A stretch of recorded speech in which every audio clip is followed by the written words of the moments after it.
Bismillahirrahmanirrahim. Semoga Allah menjaga Ustadz, amin ya rabbal alamin, sekeluarga dan semua kaum muslimin dimanapun berada, amin ya rabbal alamin. Begitu juga dengan penanya. Izin bertanya Ustadz, jika kita fokus dengan tujuan yang akan kita capai, apakah kita harus menutup mata dengan kesempatan yang lain? Contoh, saya ingin menghafal Al-Quran tetapi sekarang banyak link kajian online, apa yang harus saya lakukan? Mohon nasihatnya Ustadz, jazakallahu khairan. Hadirin yang Allah muliakan,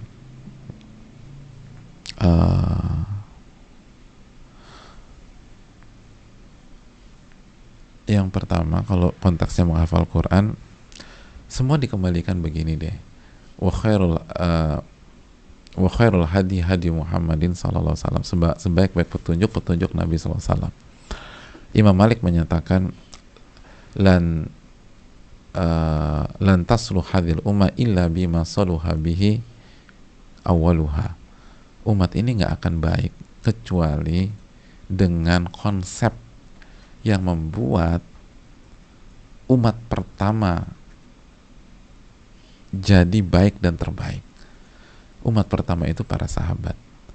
Jadi kita nggak akan jadi baik sampai kita mengikuti resepnya umat yang pertama. Karena itulah umat terbaik. Khairun nasi qarni, sebaik-baik manusia adalah generasiku. Sebaik-baik manusia adalah generasiku. Hadis Bukhari. Makanya kan dalam semua bidang belajarlah dari yang terbaik. Belajarlah dari yang terbaik. Dan itu sering kita sampaikan nasihat itu nasihat para ulama itu kepada jamaah sekalian. Kalau mau belajar dari yang terbaik. Belajar dari yang terbaik itu beda. Ya makanya mereka jadi yang terbaik karena mereka punya perbedaan. Makanya kan salah satu syarat jadi terbaik kita harus punya diferensiasi. Nah, siapa yang terbaik? Para sahabat Nabi SAW. Ya kita ikuti mereka. Dan adapun tentang menghafal Quran, jamaah sekalian Allah muliakan, salah satu metode mereka adalah talaki. Itu metode terbaik. Dan talaki artinya belajar Quran dan menghafal dengan guru. Jadi langkah pertama, cari guru dah. Jangan ngafal sendiri otodidak. Emangnya haram? Nggak haram. Tapi bukan itu metode mereka. Metode mereka adalah talaki. Belajar dengan guru. Yang diawali dengan Nabi SAW yang belajar Quran dengan malaikat Jibril. Nabi aja sama malaikat Jibril. Nggak sendirian. Itu Nabi SAW. Lalu kita mau sendirian? Walaupun tidak haram kan. Tapi wadukhul buyuta min abwabiha, masuklah ke dalam sebuah rumah dari pintunya. Daripada manjat pagar, bisa jatuh, bisa luka, bisa diteriakin maling, masuk dari pintunya. Setiap ilmu itu ada pintunya. Setiap ilmu itu ada jalannya. Kata para ulama, setiap tujuan memiliki jalan. Dan Anda harus tahu jalannya. Jadi bukan kontennya aja, kita harus tahu metodenya. Makanya para ahli Quran mengatakan rukun orang bisa menguasai Al-Quran menghafalkan 3. Yang pertama, adanya guru. Yang kedua, murid. Dan yang ketiga, kurikulum. Bukan hanya ngafal-ngafal aja. Karena mungkin kalau 1 surat nggak ada masalah, 2 surat masih belum ada masalah. Kalau hafalan kita udah 5 juz, gimana metode memurajaah? Itu harus ada seninya. Oke, hafalan kita 10 juz, gimana cara memurajaah? Hafalan kita 15 juz, gimana biar masuk ke juz 16, juz 1-nya nggak lupa? Para ulama kita mengatakan semua ada seni dan tata caranya. Makanya rukunnya 3. Guru, murid, kurikulum. Kenapa kita bingung? Tapi sekarang banyak kajian lingkungan. Karena kita garap sendiri, bingung kita. Kalau ada guru, beliau yang menentukan. Hari ini sekian-sekian, hari ini sekian-sekian-sekian. Kita ikuti kurikulumnya dan kita punya waktu, maka silakan gunakan waktu itu untuk kajian online.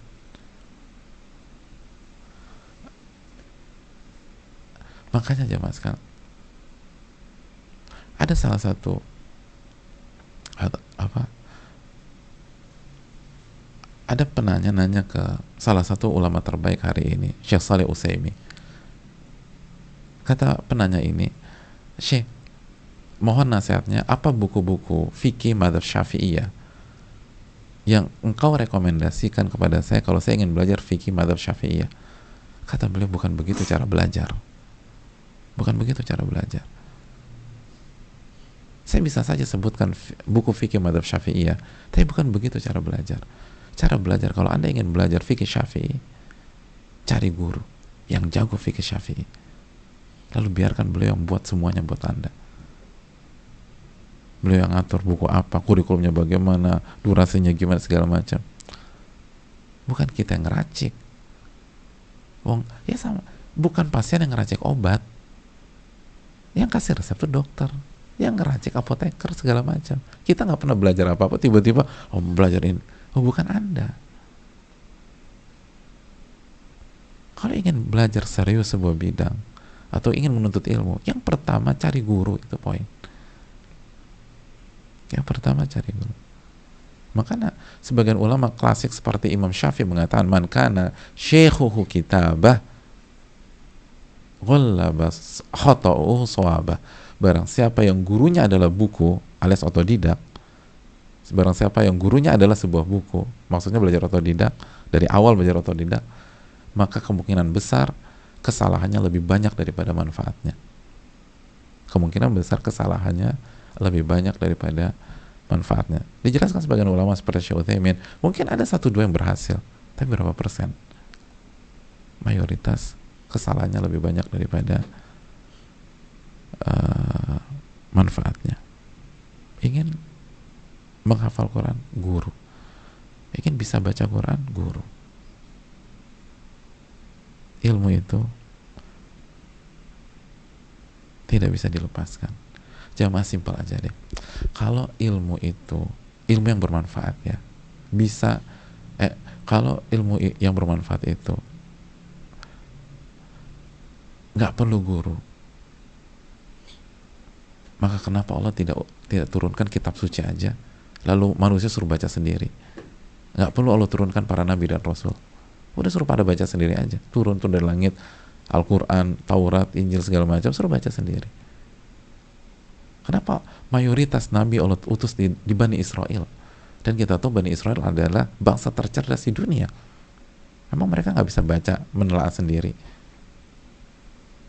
Fa'tabiru ya ulil albab.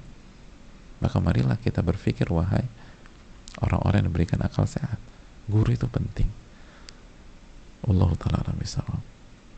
Makanya nabi atau rasul kitab suci, rasul kitab suci, rasul kitab suci. Ada kitab, ada buku, ada guru, ada yang mengarahkan. Allahu ta'ala bishawab.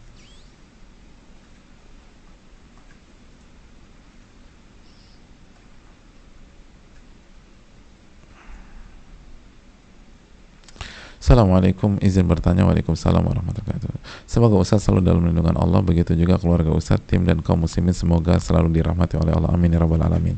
Ustaz, bagaimana meyakini bila kita yang pernah terjatuh dalam sebuah kesalahan saat ini sedang hijrah, dapatkah menjadi orang bertakwa, dapatkah mencapai derajat iman dan ihsan? Barakallahu jazakallahu khairan. Ustaz, ya terima kasih atas pertanyaannya. Hadirin, bukan dapatkah lagi, peluangnya sangat besar. Sangat besar.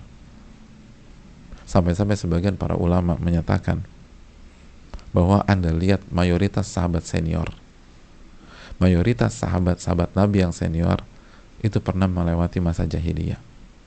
Bukan yang dari lahir sudah muslim, sudah steril, sudah bagus dan seterusnya. Ada yang dari lahir udah oke. Aisyah radhiyallahu anha dan banyak para sahabat. Tapi sahabat senior itu kan dari masa jahiliyah. Dari masa jahiliyah. Bahkan Nabi SAW bersabda apa? Dalam hadis Bukhari, Khiyaruhum fil jahiliyah, khiyaruhum fil Islam idza faquhu. Sebaik-baik orang di masa jahiliyah loh. Tapi dia punya mental, dia punya prestasi, dia punya fitrah yang bagus, tapi ya masih melakukan ya namanya jahiliyah. Maka ia akan menjadi orang terbaik ketika masuk Islam atau ketika hijrah idza faquhu, jika ilmu menjadi karakternya. Jadi bukan hanya punya peluang jadi ahli takwa, banyak orang yang backgroundnya masa jahiliyah, kata Nabi SAW, punya peluang besar jadi yang terbaik setelah hijrah. Jadi yang terbaik, bukan hanya jadi baik, tapi jadi yang terbaik. Tapi dengan syarat ilmu menjadi karakter. Jadi benar belajarnya serius, ilmu menjadi karakter. Allah Ta'ala bisawab. Maka mintalah pertolongan, dan itu dari syaitan. Makanya kata Syekh Shinqiti hafizahullah, semua pesimistis dari syaitan. Gitu aja udah. Semua pesimistis dari syaitan. Karena Allah dan Rasulnya mengajarkan kita optimis. Yu'jibunil fa'lu, kata Nabi SAW. Saya itu suka dengan optimisme. Makanya kata para ulama, semua pesimistis dari syaitan.